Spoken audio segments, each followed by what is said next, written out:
우리 본 게임 애청자들께서 관심이 많으실 것 같습니다. 그렇습니다. 네, 밀리터리 사이언스의 신면 만나 본게임 오늘도 본 내용으로 곧장 진격해보도록 하겠습니다. 안녕하세요. 저희는 본게임 2의 S입니다.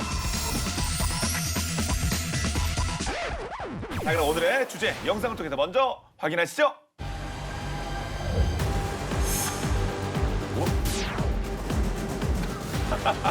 네. 야, 느낌 팍 오셨을 겁니다. 오늘 주제 이거구나. 아주 작은 예. 드론들이네요. 그렇죠. 네.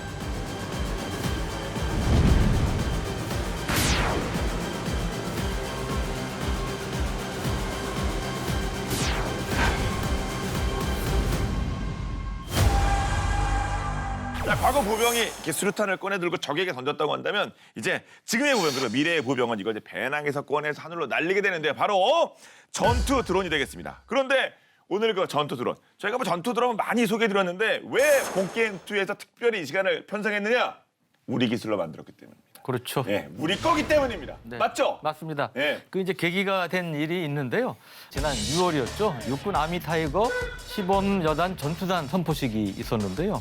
육군에서 이제 우리 4차 혁명 기술이라든지 이런 것들을 반영을 해서 아주 혁신적으로 이제 바꾸려고 합니다. 이제 그걸 이제 우리가 육군에서 아미 타이거 4.0이라고 흔히 표현하는데 여기에서 이제 우리가 전에도 다뤘던 멈티라고 유무인 복합 전투 체계, 전투 시연도 함께 이루어졌었는데 이것은 이제 오는 2025년 이후에 우리 미래 육군이 이렇게 달라진 형태로 싸우겠다. 그런 것을 이제 시범적으로 보여준 그런 행사였는데 소형 정찰 로봇이라든지 다목적 무인 차량 이게 흔히 얘기하는 무인 지상 로봇 차량을 네. 얘기하는 겁니다. 뭐 이런 것들이 이제 총 16종 50여 대가 출연을 했고요.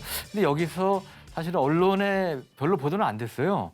근데 사실은 히든 카드처럼 숨어있는 보석처럼 아주 중요한 의미를 갖는 무기가 있었다는 거죠. 네. 그게 바로 오늘의 주제인 개인 휴대용 전투 드론이 되겠습니다. 네. 그리고 정말 오랜만에 교보제, 그것도 실물 크기의 큰 목업 교보제가 등장을 한다고 그럽니다. 그렇습니다.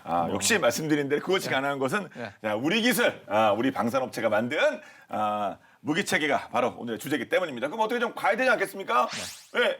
목업, come 이야, 이게 네. 그러니까 언뜻 보면 좀 진짜 이게 전투 드론 맞습니까? 하는 느낌이 들긴 해요, 솔직히. 그러니까 크기가 너무 작으니까 네. 뭐 이게 정말 유력이 얼마나 될까 뭐 이제 그런 의구심을 가지신 분도 있을 것 같은데 네. 이제 그런 의구심은 이따가 쫙 풀어드리기로 하고요. 네. 이게 이제 국내에서 처음으로 개발된 동충 로토용 개인 휴대 전투 드론입니다. 우리가 이제 포터블 컴뱃 드론, 영어로 이제 PCD라고 표현하는데 생김새가 뭐 일반적인 드론하고는 다르죠. 예. 원쌤 보시기에도 보통 드론은 이렇게 좀 비행선이 좀 작아진 그런 형태잖아요, 넓적한 게. 그렇죠. 근데 얘는 이렇게 생겼습니다. 보통 이제 두 가지잖아요. 하나는 이제 비행기처럼 좀 큰 네, 형태로, 그러니까요. 네. 아니면은 이제 그 블레이드 4개 달려가지고 이렇게. 쿼드콥터 아니면 뭐 여러 개, 멀티콥터죠. 쿼드콥터라고 네. 두 가지 정도인데 이거는 제 전문 분야라고 하긴 그렇지만은 멀리서 찍으면 UFO 얘기 나오죠. 뭔지를 알 수가 없으니까. 그렇죠. 예예. 뭐 저건 누가 만든 거냐 뭐 그런 경우에 많은 사람들이 이제 외계인설을 싫어하니까 네. 되게 이제 어느 나라에서 만든 최첨단 무기다라고 얘기하는데 이 경우는 그게 맞는 거예요. 네. 최근에 우크라이나 전쟁 이후에 그 하여튼 드론에 대해서 하여튼 영상 정말 많이 봤는데 이거 독특한 거 아닙니까, 정말? 그렇죠. 예. 제가 알기로 우크라이나 전장에서도 아직까지 이런 형태의 드론은 네. 등장한 적이 없던 것 이게 같습니다. 딱 나오면 일단 요격해야 될지 말아야 될지 고민할 것 같아요. 아군 거야, 적군 거야. 이게 고민일 거 아닙니까, 이거는. 일단 뭐 디자인부터 일단 좀 먹고 들어간다. 네. 그리고 우선 근데 눈에 잘 보이지가 않을 거예요. 소리도 자꾸 그래서 탐지 자체가 어려울 저피탐. 겁니다. 그렇죠. 저피탐. 예. 근데 이게 이제 사실은 2년 전인 이제 2020년 DX 코리아 전시회에서 이제 처음으로 이제 공개가 됐었고요. 제가 그때 이제 현장을 갔었습니다. 근데 제가 이제 쭉 둘러봤는데 처음에 딱 눈에 들어오는 거예요. 우리 흔히 하는 말로 이거 좀 신박해 보이는데 딱 그런 그쵸. 느낌이 와가지고 제가 인터뷰도 해서 그때 이 제품을 만든 회사 관계자분 인터뷰도 해서 제 유튜브 채널에 올리고 그랬는데 댓글 반응도 상당히 긍정적인 것들이 많았습니다. 이거 정말 참신한 신박한 아이디어다. 이거 빨리 실용화됐으면 좋겠다. 이런 이제 댓글들이 많았는데 이게 어디서 만들었을 것 같습니까? 이거 보나마나 대전에서 만들었겠죠. 대전 ADD 아닙니까? 네. 이걸 누가 만들어요? 예. 대- 아니면 아니에요? 아니면 뭐 항공개통회사 그렇죠? 예, 아니면 뭐 예, 카이라든지 카이도 있겠고, 있겠군요. 그다음에 뭐 중고도 무인기 만든 대한항공이라든지 네. 거기가 다 뭐- 아니니까 말씀하신 거 아니에요? 그렇죠. 또 그럼 예. 있어요? 그 다음이 있어요? 어디? 아니, 대학교는 아닐 테고. 거기가 맞으면 제가 얘기를 안 했죠. 그러니까요. 예. 어디에요 그러면? 예. 우리나라 이 대표적인 이 종합 탄약 제조 업체인 풍산입니다. 풍산에서요? 예. 새로운 4차 산업혁명, 그다음에 시대의 변화 이런 거에 따라서 생산하는 무기도 다양화하고 다정화하고 뭐 이제 그런 노력들을 하는 것 같습니다. 네. 이제 그런 맥락의 일환으로 만든 게 이제 PCD인데 이게 이제 대대급 이하 전투원 보병들이 이 배낭에 메고 다니면서 이제 휴대를 할 수 있다는 이제 그게 특징이고요. 그래서 이 보병은 뭐 높은 산에도 올라갈 수 있으니까 이거 메고 이제 높은 산에도 올라가서 작전을 할 수 있고 그래서 그런 면에서 상당히 이 효용성이 큰 그렇게 무기라고 할 수 있겠죠. 예. 근데 사실 그 휴대용이라고 하면 제일 중요한 게 아무래도 성능도 중요하겠습니다만 무게 또는 그리고 사이즈 그런 거 아니겠습니까? 네. 무게가 가벼워야 될 것 같은데 이게 무겁나? 재원이 좀 나았나요? 네, 이게 휴대용으로 만들어진 거라서 크기나 무게가 이제 너무 막 이렇게 하면 뭐 그쵸. 가지고 다닐 수가 없으니까 네. 길이는 지금 조립한 상태거든요. 지금 다 된 상태인데 길이가 70cm, 요게 이제 전체 길이고 그다음에 지름이 11cm고요. 그리고 무게가 지금 조립 전에는 맨 밑에가 이제 그 모듈이 바뀌어 끼게 돼 있는데 전체가 이제 맨 밑에 칸을 빼고 4kg 그리고 밑에 이제 포격등을 뭐 저 모듈들을 바꿔 껴서 다 합치면은 7kg. 그러니까는 7kg이면은 가지고 다닐만 하죠. 군인들은 뭐- 그렇죠. 전시에 그러니까요. 7kg면 가져갈 만하죠. 저희가 뭐 북한산 등산할 때는 무거울지 몰라도 나라 지킬 때 이 정도는 다 필요한 거 아니겠습니까? 뭐든 드는데 일단. 그렇죠. 네. 일단은 뭐 그 정도니까 충분히 가지고 다닐 수 있고 게다가 지금 이제 더 소형화하고 경량화하는 이제 모델을 또 개발 중에 있고요. 네. 네, 이 풍산에서 직접 찍어서 제공해준 육군의 아미타이거 전투 시범여단 선포식의 시연회 영상이거든요. 이게 요걸 한번 같이 보시면서 네. 느낌이 오실 것 같아요. 이게 멀리서 찍으면 UFO에게 나오는 거예요. 이게. 그러게 이게 나 그러네요. 예, 드론처럼 생긴 거는 우리가 알아서 저거 그러니까요. 드론이다라고 하는데 이거는 요 밑에 드론도 보이네요. 저거. 예. 저건 이제 이런 건 옆에 있는 일반적인한테 이제 드론이죠. 익숙한 모습인데 네, 이거는 멀티콥터형이고요. 오, 전에- 이동하죠. 그렇죠. 헬리콥터에서 이제 로터 두 개가 반대 방향으로 회전하는 동쪽 반전식 예. 뭐 그 비슷한 걸로 연상하시면 되겠습니다. 이제 이렇게 지상 거치대에서 바로 자발적인 이륙이 이제 보신 것처럼 가능하기 때문에 발사대가 필요가 없고 그리고 보병이 휴대하다가 이제 PCD가 필요한 순간에 지상에 거치한 다음에 지상 통제 체계 조종 장치로 구동을 시키는 시스템인 건데요.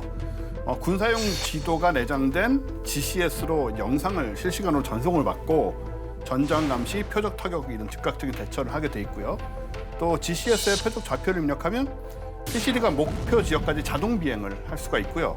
또 혹은 이제 PCD 운영 요원이 수동 모드로 GCS를 조정하는 것도 가능하고요. 일단 GCS의 표적이 식별이 되면 이제 표적을 터치해서 락킹을 네. 해서 이제 드론이 지정된 표적을 계속 추적하게 된 시스템이죠. 예.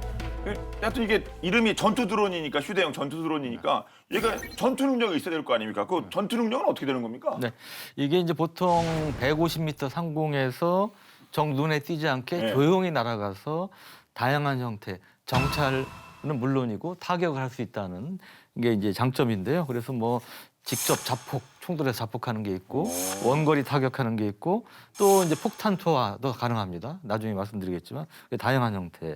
그래서 뭐 보병은 물론이고 적 장갑차는 물론이고 전차까지도 파괴할 수 있다. 전차까지요? 네, 그래서 아니 이렇게 조그만 거 가지고 무슨 전차를 파괴한다고 그래? 네. 라고 의구심을 또 표현하신 분도 계실 텐데 그거는 이제 좀 이따 말씀을 드리겠습니다. 그래서 다양한 형태의 그 타격할 수 있다. 그리고 요 밑에 이 모듈을 바꾸면 또 정찰용으로도 쓸 수 있는 그런 특징이 있는데 사실 뭐 아시다시피 우리 군에서는 뭐 다양한 형태의 대전차 무기들을 갖고 있죠. 뭐 구형 토우부터 이제 국산 형궁 대전차 미사일, 그다음에 뭐 펜저 파스트 3나 뭐 이런 대전차 로켓 이 다양한 무기들을 갖고 있는데 이거는 기본적으로 대전차 미사일은 뭐 한 3km, 2, 3km 떨어진 데서 타격할 수 있지만 대전차 로켓은 몇백 미터 떨어진 데서 타격을 해야 되니까 공격을 받을 수 있잖아요. 노출되니까 위험할 수 있겠죠. 그러니까 위험하죠. 네. 위험할 수 있는데 인명 손실이 생길 수 있는데 이거는 전혀 뭐 그런 걱정을 안 해도 되는 거죠. 그래서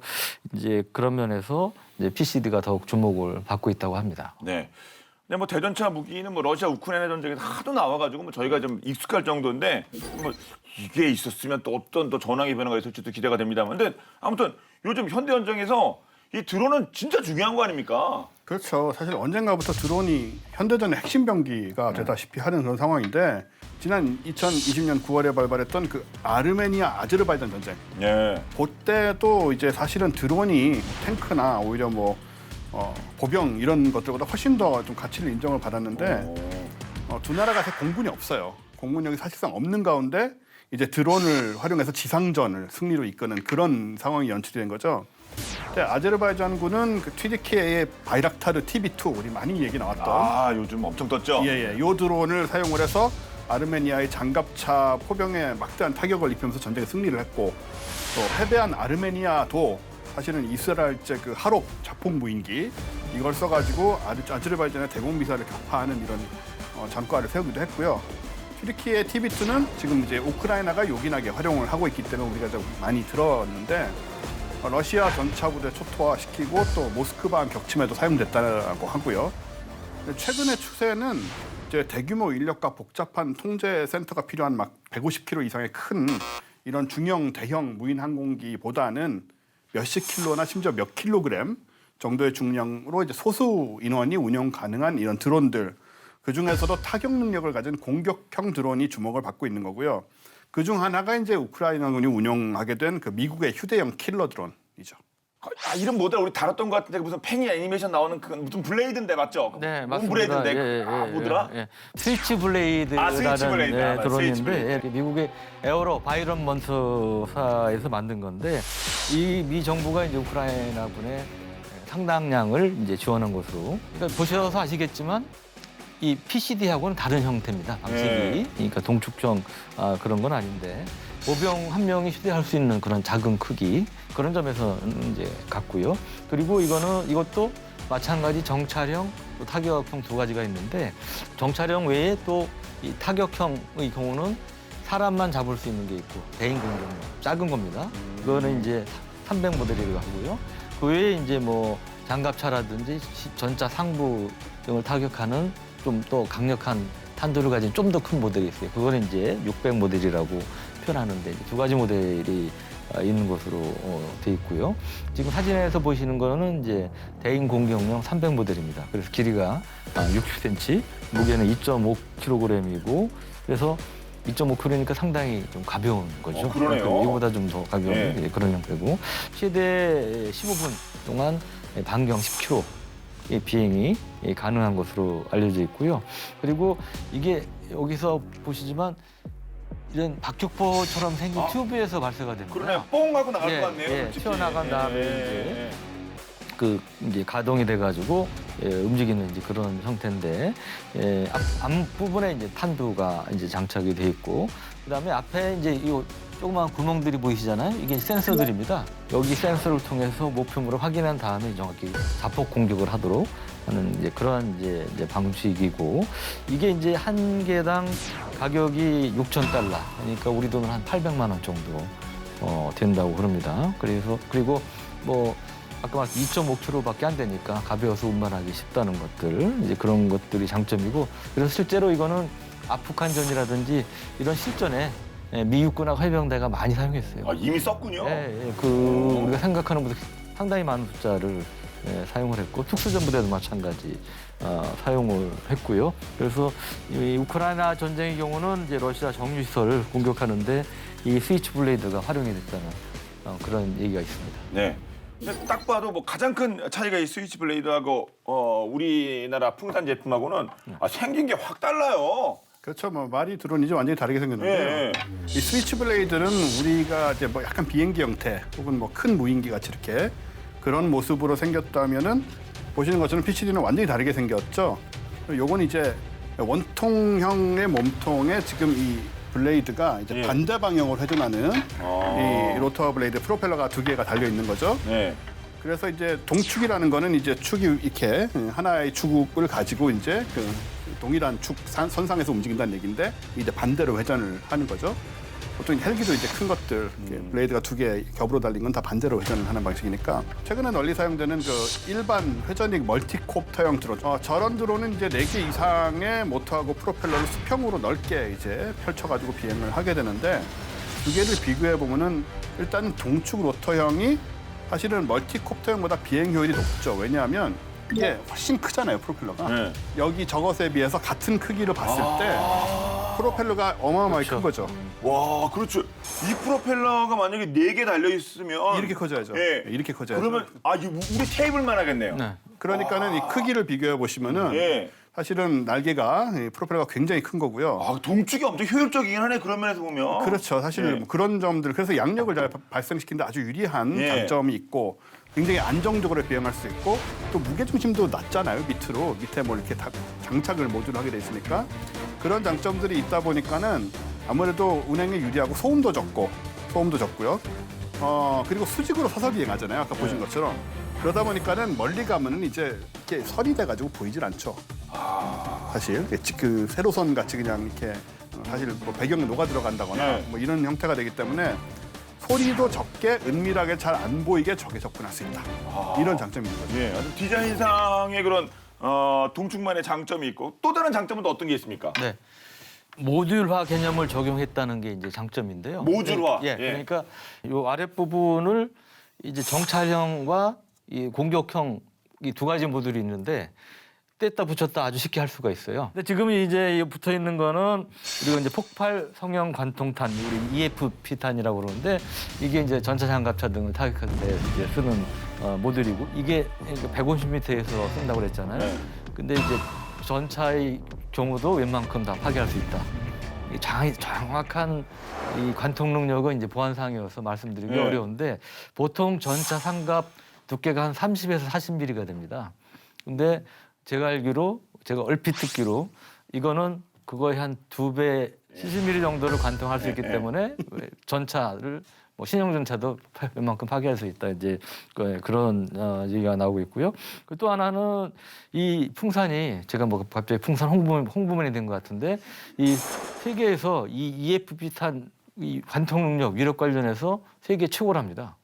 그러면 네. 본인들 그러니까 풍산 포탄을 여기 싣는 겁니까? 거기 풍산에서 만든 걸 싣는 거죠. 그래, 딴 서울부터. 그러니까- 야, 이거 시너지가 장난 아닌데요? 그러니까 본인들이 주특기를 최대한 활용한 거예요.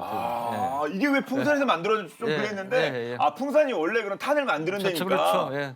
또 세계적인 기술력을 갖고 있으니까. 예. 예, 그래서 이제 그런 면에서 상당한 위력을 이제 갖고 있다는 거고요. 그리고 이 정찰 모듈을 장착을 하면 정찰 드론으로 이제 쓸 수가 있는데 여기 보면 전자광학 카메라 이제 주로 낮에 이제 활용할 수 있는 거고요. 그게 이제 밤에도 쓸 수 있는 적외선 카메라 그리고 레이저 광선으로 이 표적의 거리를 측정하는 이제 레이저 거리 측정기 뭐 이런 것들을 다 있는 것으로 돼 있고요. 그리고 또 하나 이제 통신 중계라든지 뭐 조명 뭐 이런도 이제 가까이 모듈이 있답니다. 그래서 갈아 네. 끼면 이제 역할이 이제 다른 역할하는 드론으로 이제 바뀔 수 있고 그래서 우리가 요즘 유행하는 말로 이제 가성비가 상당히 있는 이제 그런 드론이라고 할 수 있겠습니다. 폭발 성형 관통. 근데 150m 올라가잖아요. 네. 그래서 여기서 이게 150m 올라가서 공격을 하면 이게 뚝 떨어지면 바람도 불고 이게 흔들리고 그러면 이게 조준은 되겠지만 중간에 빗나가거나 빗나갈 수 있죠. 빗나가지 않습니까? 그럼, 예, 예. 그럼 근접해서 떨어뜨려야지 그 명중하는 거지. 예. 이게 뚝 떨어지면 그런 거 아닙니까? 그거 좀 부정확하지 않나요? 2가지가 있습니다. 네? 하나는 이게 이제 폭발을 하면 그 아래를 표적을 때리는 속도가 초속 2km 정도 돼요. 이거 그냥 이게 예. 땡하고 이제 떨어지면서 자유낙하하는 게 예. 아니라 뭐 예. 관통 자체는 팍 하고 내려가는 게 있나 보죠? 예, 쉽게 얘기하면 어떤 강력한 이 화약 그 폭발력이 예. 강력한 폭발력이 내려 꽂히는 거예요 위에서. 그러니까 그게 초속 2km니까 150m에서 떨어지니까 바람 영향 안 받겠는데 예, 예. 뒷바람 앞바람 뭐 상관 없겠는데요? 그러면 얼마 걸리겠어요? 0.5초. 예. 마하 6이에요. 예. 초속 2km. 그러니까 아 6이요? 0.5초도 안 걸리는 거죠. 극초음속이네요. 예, 예. 뭐 걱정 안 하셔도 된다 이거죠. 예, 들으면 들을수록 이 PCD라는 게 매력이 정말 넘치는 것 같은데 실제로 이게 우리 군의 어떤 그 배치가 되면 좀 어떻게 될지 약간 좀 그림이 좀 그려질 듯한데 어떻게 보십니까? 우리가 이제 그 드론도 몇십 대 이상을 집단으로 움직이는 군집 드론 네. 이런 드론이 사실은 군집 드론으로 또 활용하기도 좋은 점도 있죠. 그래서 일부는 정찰용으로 감시하면서 일부는 자폭 공격을 할 수도 있고 일부는 뭐 폭탄 투하 역할을 할 수도 있는 것이고 그래서 또 이게 만약에 재밍을 당했다 어려움을 겪는다 그러면 대신 이제 영상으로 대체해가지고 또 지휘하는데 활용할 수 있는 뭐 이제 그런 점에서도 상당히 우리 군의 다양한 융통성을 좀 부여할 수 있을 것 같습니다. 예. 근데 저는 그 드론이라는 것 자체가 좀 걱정이 되는 부분이 있는 게 우리나라가 이게 금수강산인데 산이 많잖아요. 그럼 또 골짜기도 깊지 않겠습니까? 이게 안정적으로 운영이 가능할지 갑자기 이게 뭐 뒤에 신호가 안 잡힙니다. 뭐 노 시그널 이러면 곤란한 거 아닙니까? 뭐 그런 일이 얼마든지 일어날 수 있는데 네. 그럴 때는 이제 그 통신 모듈이 달린 PCD를 따로 또 띄우는 거죠. 얘를. 그 인공위성이 중계하듯이. 그렇죠. 수평선에 뭐 사각 업색에 이렇게 그렇죠. 뭐 이렇게 초계기 나는 것처럼. 예. 아. 그래서 산에 막혀서 통신이 곤란한 경우에 이제 통신 모듈을 탑재한 PCD를 띄우면 이제 중계 기능을 수행할 수가 예. 있는 거고 요걸 또 활용하면 통신 범위도 릴레이를 시켜가지고 계속 확장할 수도 있고요. 그리고 사실 그것도 그러지만 이 PCD 같은 경우에는 배터리가 상당히 흥미로운데 이 배터리를 따로 이제 뭐 새로 개발한 게 아니고 기존에 개발된 상용 리튬 이온 배터리를 그냥 써요. 리튬이요. 저희 노트북이나 뭐 그냥 제일 휴대용 기계 제일 많이 쓰는 거 그거 아닙니까? 그렇죠. 그거? 요즘 많이 쓰는 네. 건데 그러니까 상용으로 개발된 걸 그냥 갖다 쓰기 때문에 사실은 정비도 굉장히 용이하고요. 그리고 이제 날씨 생각을 안 할 수가 없잖아요. 이런 거 같은 경우에는 또 비 오면 비바람, 막, 그죠? 눈보라. 예. 그럴 때마다 못 띄우면 안 되니까. 근데 이제 PCD는 굳은 날씨에도 끄떡이 없는데 10에서 13m, 그러니까 초속 10에서 13m 풍속이죠. 그게 악천후예요? 뭐예요 그게? 굉장히 센 바람이죠. 굉장히 센 거예요? 예. 보통 어떻게 보냐면요. 10m만 돼도 서 있을 수는 있는데 15m쯤 되면은 사람이 힘을 꽉 줘야 되고요. 저거보다 15m라도 높아지면 사람이 이제 좀 밀려나는 그런 상태거든요. 그러니까 굉장히 강한 바람입니다.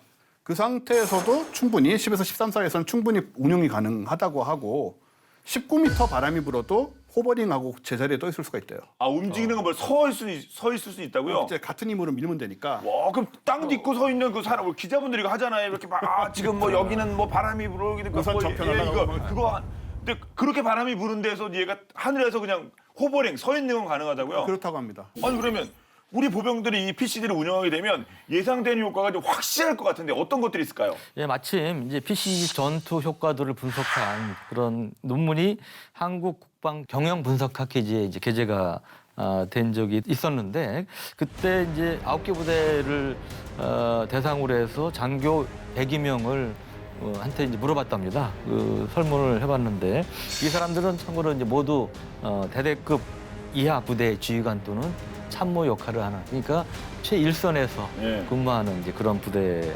관계자들이었는데 PCD를 보유한 부대가 보유하지 않은 부대보다 무려 2.73배의 전투 효과가 더 큰 걸로 그렇게 기대가 됐다고 그래요. 그러니까 거의 3배 정도 이제 효과가 큰 거고 예를 들어 뭐 사단장 뭐 군단장 예. 정도는 말할 것도 없고요. 이 소대장, 중대장 이런 사람들도 바로 앞에 적이 매복해 있는지 어쩐지 이런 게 제일 궁금하고 또 크리티컬하잖아요, 사실. 그렇죠. 솔직히 뭐 상황에서. 10km 앞에 뭐가 있는지 뭐야 그렇죠. 내 눈앞에 누가 네, 있는지 네. 저 앞에 저 도랑 밑에 누가 있는지가 제일 네. 궁금해요. 제일 겁나기도 하고. 그러니까 몇 킬로밖에 적 전체가 있는지, 네. 뭐 다가오는지 뭐 이런 것들 소위 전장 상황이 이제 제일 이제 네. 궁금할 수밖에 없는 거고 이제 그런 면에서 상당히 도움이 될 수 있겠죠. 또 국내 다른 언론에서는 PCD를 휴대한 우리 보병 1개 소대가 적의 전차 소대 그러니까 전차 4대죠. 전차 4대 정도는 어렵지 않게 격파할 수 있다. 대전차 미사일 뭐 소대 그런 것도 아니고 보병 소대가 PCD만 갖고 있습니다. 예, 전차 소대랑 소위 뭐 맞짱을 뜬다고요? 그렇죠. 야, 이거는 옛날 같은 말이 안 되는 얘기인데 그렇죠. 이 소대가 전차 하나 잡는 것도 사실상 어렵지 않습니까? 일반 보병 소대면. 그렇죠. 이제 시나리오가 어떤 식이냐면은 먼저 이제 정찰 모듈이 이 장착된 PCD를 띄워서 적 전차와 장갑차의 위치를 파악을 하고요. 그런 다음에 곧바로 전차 파괴용인 폭발 성형관통 모듈을 탑재한 PCD로 공격을 하는 거죠. 그럼 이제 적 전차 상부의 그 얇은 아까 뭐 몇 센치 정도 되는 그런 장갑 부분은 사정없이 파괴가 되는 것이고, 특히 적이 진격해 올 때 주요 길목에 매복해서 PCD로 공격을 하게 되면 이제 적 전차 부대의 발목을 잡기 충분하다. 이렇게 이제 보도를 했더라고요. 아, 그렇군요. 예.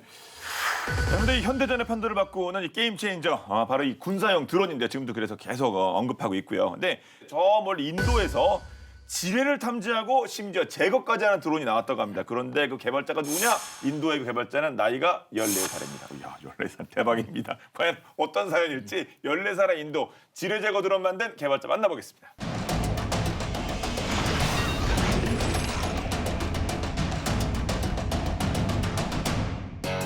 여기 세상을 바꾼 10대들이 있습니다.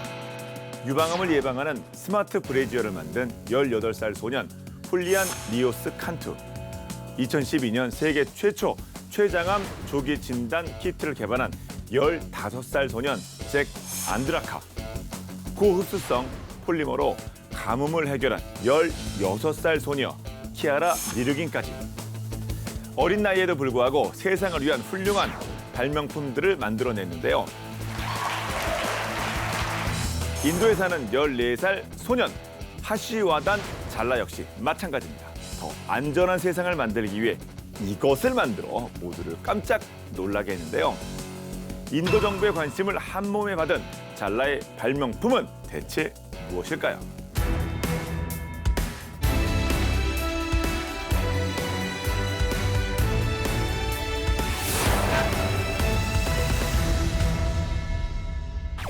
마른 체격에 옆으로 갈라진 머리, 직사각형의 안경을 쓴 평범한 10대 소년 잘라.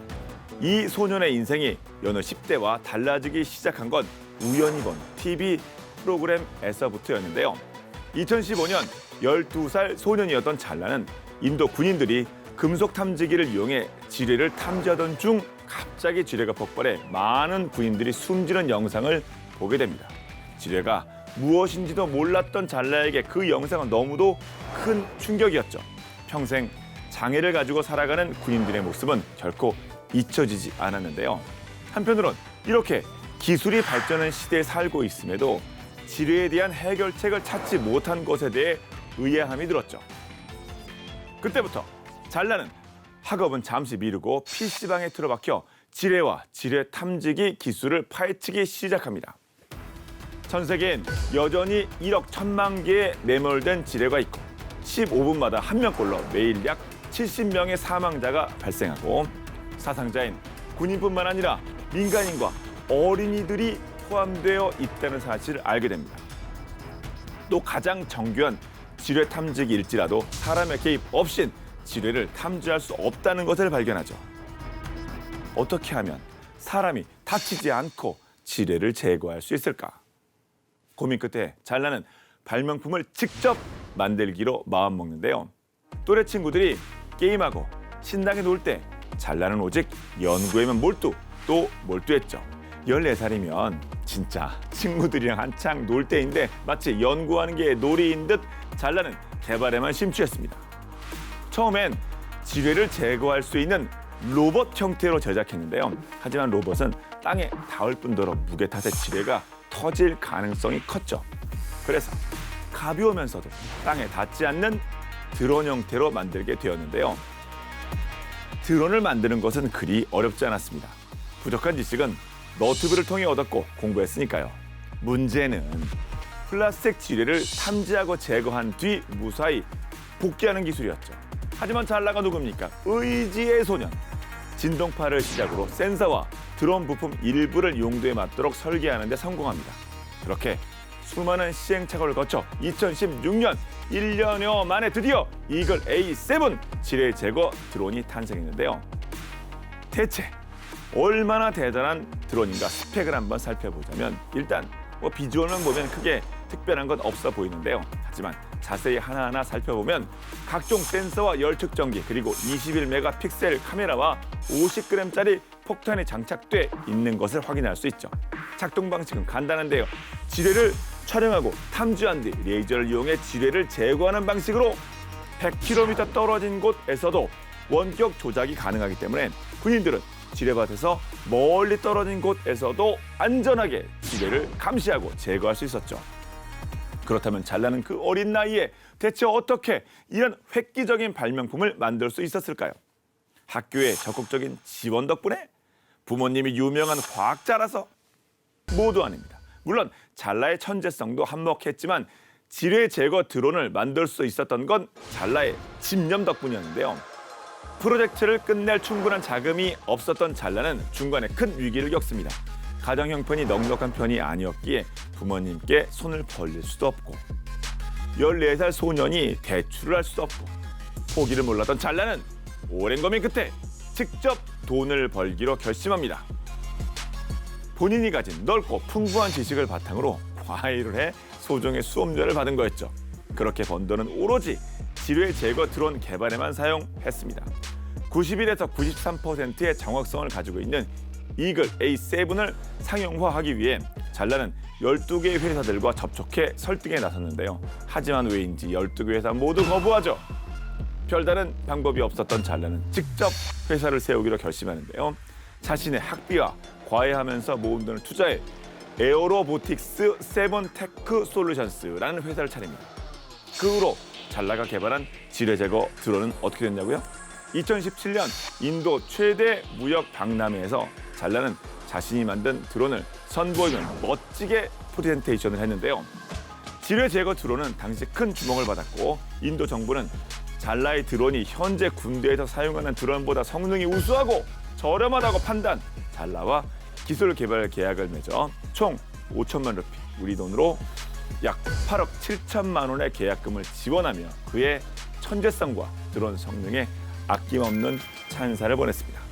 사람들은 14살 소년이 부자가 되었다면서 각종 뉴스에 나와 유명해진 잘나를 부러워했는데요. 하지만 잘나는 사람들의 생명과 세계 평화를 위해 여전히 자신의 회사에서 연구하고 더 안전하고 평화로운 세상을 만들기 위해 노력하고 또 노력하고 있죠. 잘나의 드론은 미래 국방 산업에 큰 기여를 할 것으로 평가되고 있으며 현재까지도 끊임없이 업그레이드되고 개량되고 있다고 합니다. 남다른 10대 생활을 보낸 14살 소년 잘나는 어느덧 20살의 CEO로서 자신의 능력과 꿈을 펼쳐나가고 있는데요. 나는 내 또래 친구가 하나도 없다. 하지만 후회하지 않는다. 드론은 정말 내 꿈의 프로젝트다. 지뢰 없는 세상을 꼭 보고 싶다. 생명을 살리기 위해 지뢰 제거 드론을 개발한 하시와단 잘나. 20살의 CEO로서 그가 바라던 꿈의 프로젝트가 무사히 완성될 수 있길 응원합니다. 야, 사람이 이름 따라간다고 이름이 잘나요, 잘나요. 그러니까 잘 나갈 수밖에 없는. 그렇죠. 그 나이에 네. 10대에 그렇게 잘 나가기 어렵지 않습니까? 아, 잘 나가네요. 뭐 우리나라에서도 얼마든지 여건만 되면 가능할 거라고 생각이 되지만 또 인도는 인구가 많다 보니까 또 인도가 IT 쪽은 굉장히 발달해 있고 뭐 똑똑한 친구들도 많은 것 같아요. 예, 아무튼 잘 쓰여서 그 지뢰 제거하는데 인명 피해도 많다고 그러는데 그런 것들을 좀 많이 낮추거나 없애는 데 큰 공헌을 했으면 좋겠습니다. 다시 본론으로 돌아가서 그럼 이런 동축 로토형 드론 이게 다른 나라에도 있는 뭐 이렇게 또 원형이 좀 있습니까? 네, 이게 이제 원래 미국하고 우리나라에서 먼저 이제 시작이 됐다고 그래요. 그래요? 예, 근데 이거를 사실은 빨리 실용화한 나라가 있어요. 그런데 또 아주 귀신 같은 나라가 있죠. 바로 이스라엘입니다. 아, 이스라엘. 이스라엘이요. 예, 이스라엘은 하여튼 뭐든지 미국 무기 수입해서 그걸 바로 업그레이드 해가지고 역수출하기도 하고 하여튼 그런 데는 정말 천재적인 재능을 갖고 있는 나라인데 이 이스라엘도 이제 이런 동축 로토형 드론을 이제 개발을 했다고 그래요. 미사일 잘 만드는 라파엘사라고 있는데 공격용 동축 로토형 드론을 만들었다고 그래요. 이 명칭이 파이어플라이인데요. 네. 지금 이제 사진에서 보시는 이 우리 PCD처럼 이 동축 날개를 활용해서 수직으로 이륙을 하고 이게 이제 길이가 16인치고 그러니까 40.6cm 그다음 무게도 3kg 정도로 이제 가벼운 이제 그런 형태고요. 이게 보병이 이제 이것도 마찬가지 배낭에 휴대하고 다니면서 이제 언제든지 사용을 할 수가 있고 이게 이제 2018년에 공개가 됐는데 그때도 이제 이 소보대 전투에 상당히 큰 영향을 끼치지 않겠느냐 그런 기대를 모았다고 그래요. 네. 그럼 이 PCD와 이 파이어플라이 비교 한번 부탁드리겠습니다. 일단 라파엘사는 이 파이어플라이를 네. 소형 전자 광학 전술 배회탄 번역을 하면 이렇게 되더라고요. 그렇죠. 배회탄 탄으로 끝내 탄. 이게 그렇게 이름이 붙는데 예. 왜냐하면 이제 하늘을 날다가 표적을 발견하면 그냥 가서 직격해서 터지는 방식이니까 탄이라는 말이 탄이구나. 예. 맞는 얘기고요. 자살 폭탄 드론인 거죠.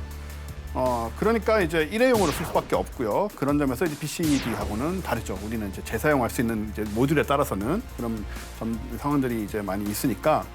그리고 PCD는 적 보병도 보병이지만 뭐 전차, 장갑차 이런 것들을 다 파괴할 수 있는 다용도잖아요. 근데 파이어플라이는 병사들이 좀 상황을 인식할 수 없는 그런 도시 전투 뒤에 뭐 숨겨져 있는 뭐 이런 것들을 위해서 사실 개발이 돼서 네. 주로 이제 보병을 노린다고 생각을 하시면 되는데 주로 이제 빌딩 사이에서 시가전 벌이는 특수부대에게 화력을 지원하는 용도로 많이 쓰이는 거고요. 그래서 이스라엘군은 지난 2020년 5월에 이 파이어플라이를 구매해서 사용 중인데 이미 이제 실전 경험도 있어요.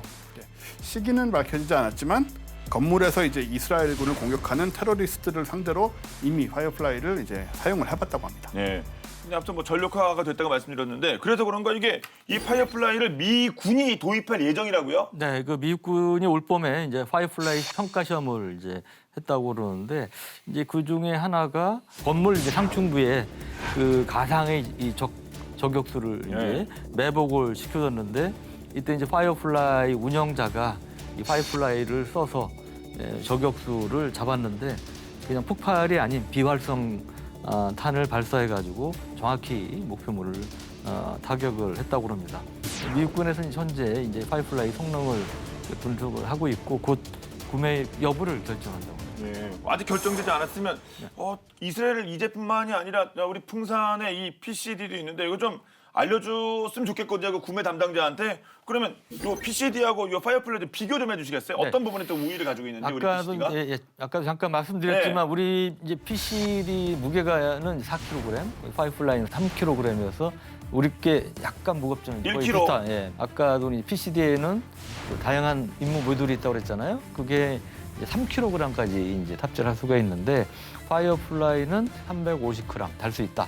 그러니까 차이가 많이 나는 거 아니에요? 무게만 물론 뭐 무게와 이력이 똑같이 비례하는 건 아니지만 그래도 하여튼 8.5배나 차이가 나는 건 상당한 이제 차이가 있고요. 또 하나 중요한 게 이제 비행 거리와 시간 아니겠습니까?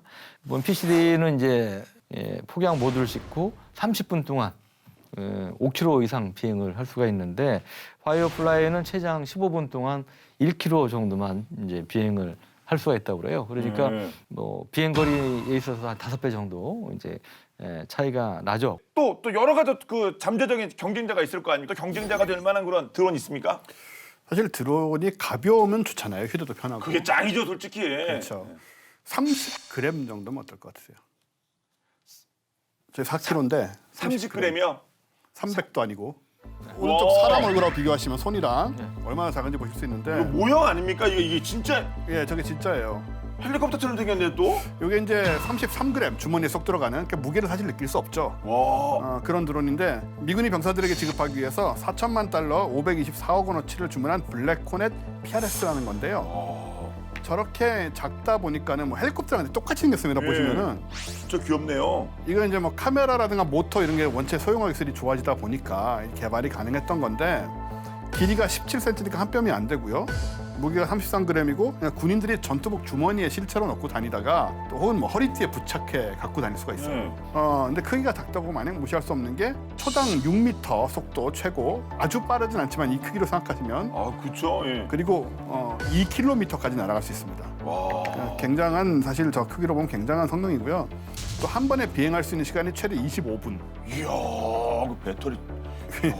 놀라운데요? 주변 지역을 고해상도 사진하고 영상으로 촬영해서 병사가 갖고 있는 휴대용 모니터에 전송을 해주게 됩니다.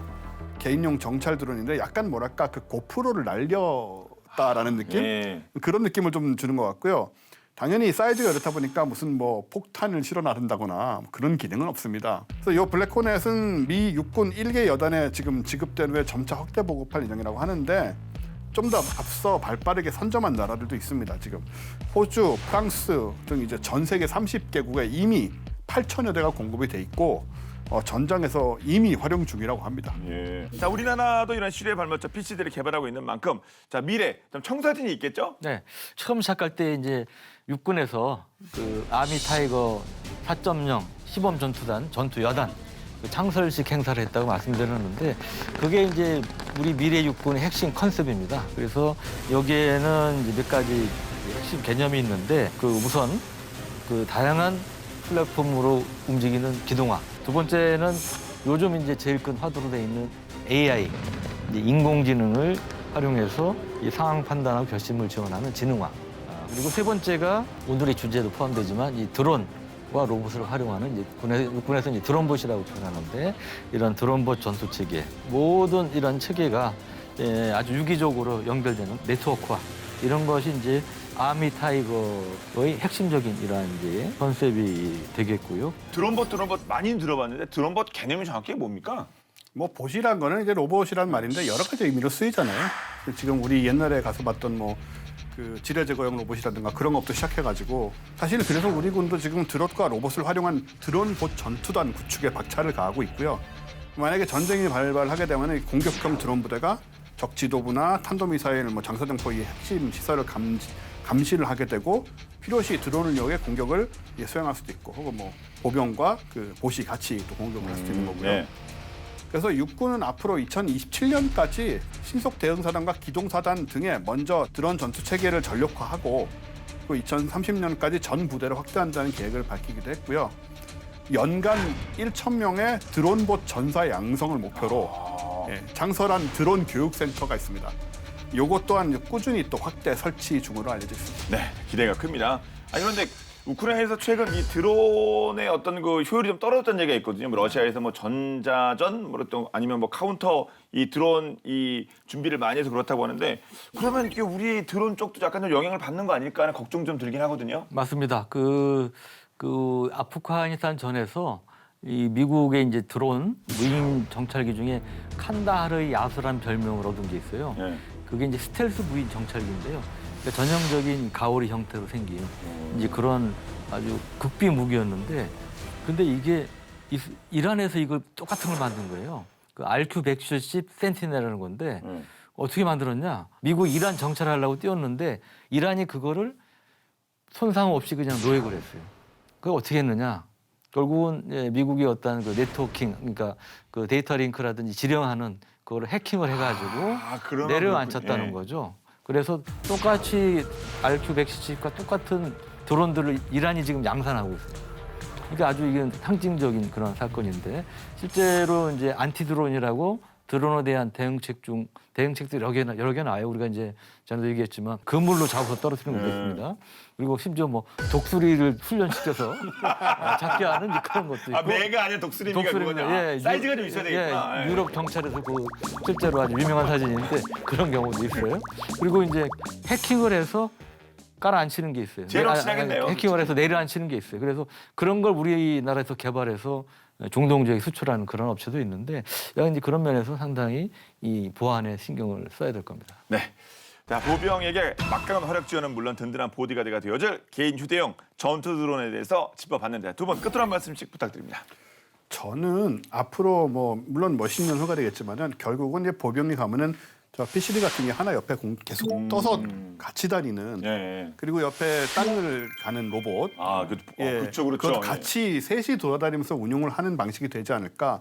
게다가 이제 AR 연결돼 가지고 예를 들어서 좀 위험하면은 쟤네들이 먼저 가서 보고 얘네들이 먼저 가서 제거하고 그래서 이 보병들은 최대한 안전하게 인간이 해야만 하는 그런 일들만을 해결해 나가는 이런 방식으로 결국은 발전해 나가지 않을까 싶고요. 뭐 사실 배터리라든가 이런 부분들이 해결되면은 뭐 띄워놓는 시간은 점점 늘어날 것이고 결국은 전장에서 떼놓을 수 없는 물건이 될 뿐만 아니고 그 보병들, 군인들의 그 안전을 지켜줄 수 있는 또 그런 장비로 발전하지 않을까 그런 생각을 하게 됩니다.